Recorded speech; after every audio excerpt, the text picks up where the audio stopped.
Hey guys, welcome to PCube, where we watch and talk about music as classical musicians. We are very excited for the next 7 days because we are starting our first series ever on this channel. There have been many musical legends that died at the very young age of 27.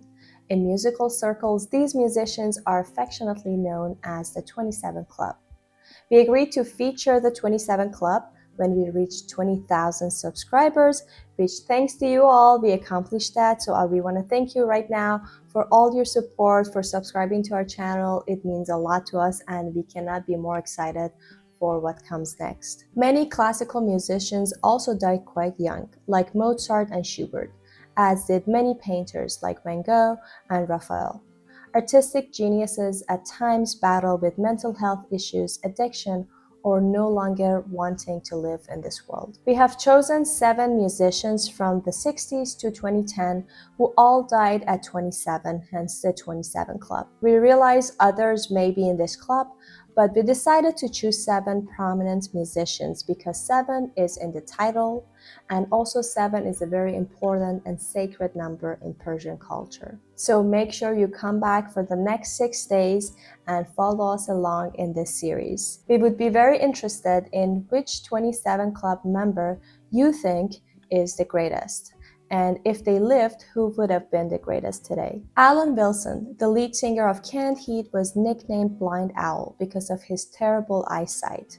Canned Heat's first hit was On the Road Again, which Alan Wilson wrote and sang. The band's top hit, Going Up the Country, also was rewritten and sung by Alan Wilson. The song became associated with Woodstock because of its theme, and the band performed it there in 1969. What people did not know was Wilson suffered from severe anxiety and depression. In 1969, he was first hospitalized for depression and was subsequently hospitalized many times. He also suffered from severe insomnia and became addicted to barbiturates. On September 2, 1970, he missed the band's plane to Europe, and the next day he was found dead outside in his sleeping bag. The autopsy listed the cause of death as barbiturate overdose, and some of his friends believe it may have been intentional. We are now going to react to and talk about the band's hit, Going Up the Country, a masterpiece performed by Alan Wilson.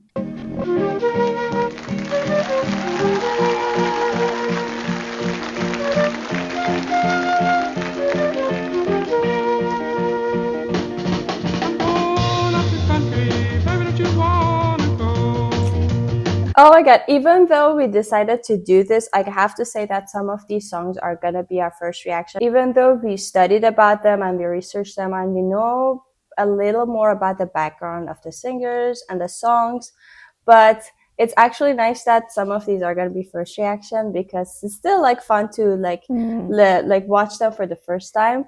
And I knew that there's gonna be flute, but I was not expecting that beautiful theme. And also I didn't know that his voice quality is kind of like this soft and very, I don't know, like Yeah, floaty. the funny thing is that it was like the continuous of the flute because the sound quality was that fluffy and like flowy like flute, and the color really matched. It was like, okay, yeah, flute and now human flute. Yeah, exactly. So let's go back to the beginning.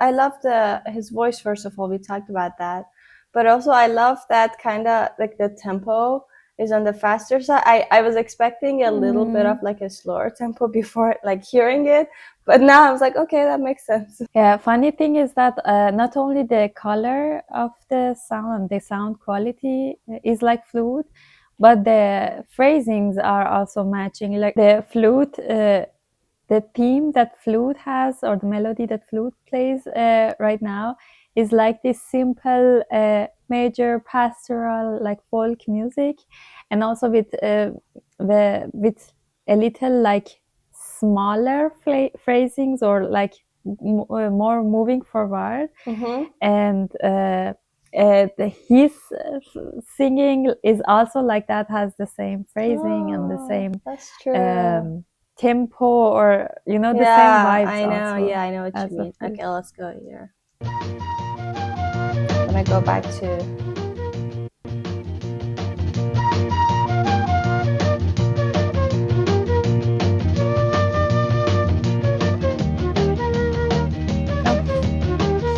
Wait, what is that?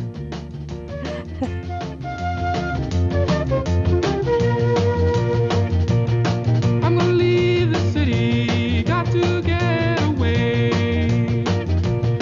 I'm gonna leave the city, got to get away.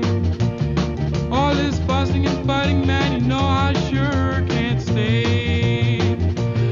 Now, baby, back your leaving truck, you know we've got to leave today.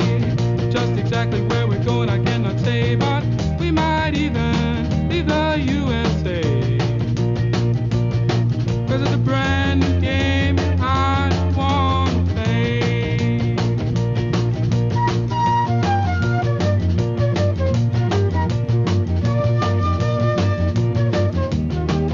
Wait, how can he play? I don't think this is the right way to play. No, this is not how you hold the But I flute, feel but I like think they just are making a fun video. you think they Like didn't. they don't Oh, actually play like that.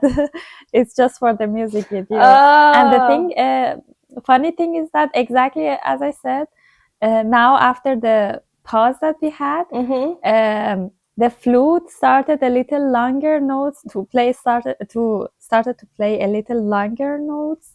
And exactly, the singer was also at some point was like singing longer notes, and the like imitating the flute.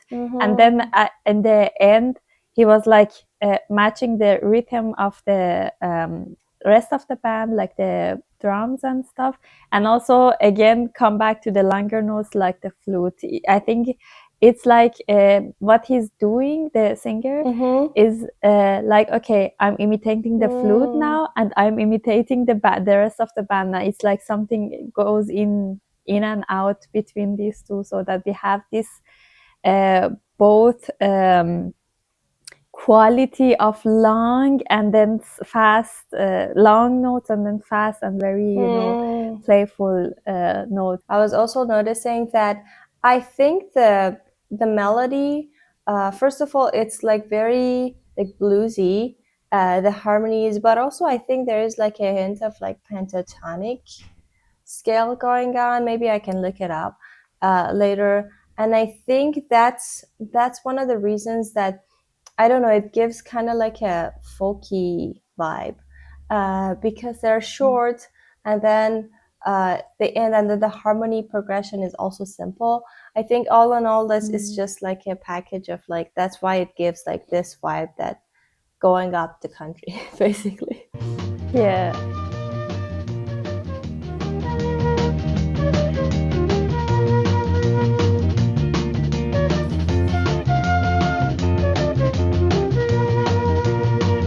No use of you running or screaming and crying.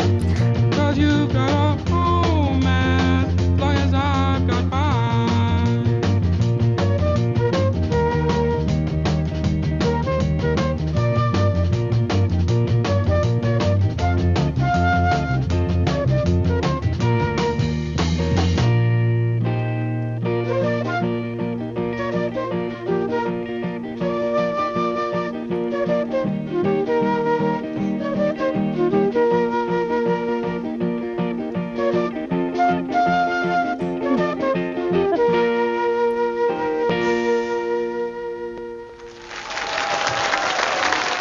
Wow, that was cool. I was like in a, I don't know, in a Yeah. setting that people, I don't know what the setting is like because they were dancing, but that was interesting that everybody, and then after they ended, like when you're dancing, I feel like it's just a little awkward, like okay, it's done, and then we're just waiting for the next song. And you could see that at the end of it. Yeah, but I think the flutist is that kind of character, that kind of person that in the group always makes fun, you know, tells jokes or does funny things, because as he was playing like this and just sitting on the ground and stuff, I saw a scene that the singer was looking at him and he was like, typical him, and he was laughing at him. Yeah. And also the how he was in the camera and stuff, it gave me that vibe that yeah. And then I noticed like two little things. First was the groove behind it, basically, because it was like an ongoing thing that was going, and honestly that was not the tempo and not the groove that I was expecting, but I think it kind of worked. I was like expecting a little like a more like laid back groove, because I thought it's like going up the country. I don't know, I had like such an expectation, but I think it kind of worked, because like the combination of that with like the short flute and like vocal lines and like some guitar, I guess it kind of like created like a very cute picture of what he's talking about. And speaking of the words, I mean, we talked about his like tone. I kind of like that. I think it's actually because I don't know why he's like not using his chest voice. I don't know if it was his style or he chose to do that in this song. But if you notice, there's like most of it is like either head falsetto or like really, really like just head voicey thing. I don't think even mixed voice. And I think that's like that gives it such an innocence, like a feel to the whole song, because again, back to the theme of like going up, like back to the country, going back, and it has like such a cultural significance when I was reading about this song, because 60s was the time that movement of basically going back to the land, going back to simplicity and like being peaceful basically was really prominent and was very talked about in a lot. And because there was a lot going on like socially and politically with the war and everything else, so like themes like that was very, very like or like maybe appreciated, and then people were just wanting to go back to the simplicity and just get away from that. So I think that the combination of the words plus his voice kind of like gave that vibe that you just want to get away from all the roughness in the world and then escape everything. So that was really nice. I like that. Yeah, and for me also, as always, the audience was reactions and stuff was funny, because some of them were trying not to straightly look at the camera, as it was like zooming and coming through the audience to the band, and they were like looking one time and they were like, no, we are not, we don't, there's no camera here, we are just dancing and acting. And then there was one dude that didn't care and just was waving at the camera. And you know, these songs that when they release the song, it's in every party and every gathering, you can hear it and everybody is dancing with it, and then it's trendy and hit for a couple, you know, months or something, until the next trendy hit party song comes and you again hear it in all the parties and gatherings. I can really imagine that this was one of these songs. I don't know if it was, but I really can imagine that in every party that was this song, and everybody was dance with it, with that style of dance that they were doing, also in the video, but also in, you know, a little older times. Yeah. I know it was one of their most like famous songs, and it was very hit back in the day. So maybe you're right. I don't know, but that was actually very interesting. I feel like this, because like talking about 27 Club, we always knew, okay, these are like the most important, but like Kurt Cobain, I heard like Amy Winehouse, I think for us, because these were the most recent ones, but I didn't know that it actually goes back to like the 60s, and there's so many of them. So actually I am really like Exactly. interested in learning more about them. And like if it was not for this series, we would have never probably listened to this song. So we hope you enjoyed this series and also maybe like get familiar with like a singer or two. Don't forget to come back tomorrow for episode 2. Don't forget to like this video and subscribe to our channel if you haven't already. Please don't forget to drop your comments as well. If you want to support us more, there is a Buy Me a Coffee link in the description. We'll see you guys in the next video. Bye! Bye.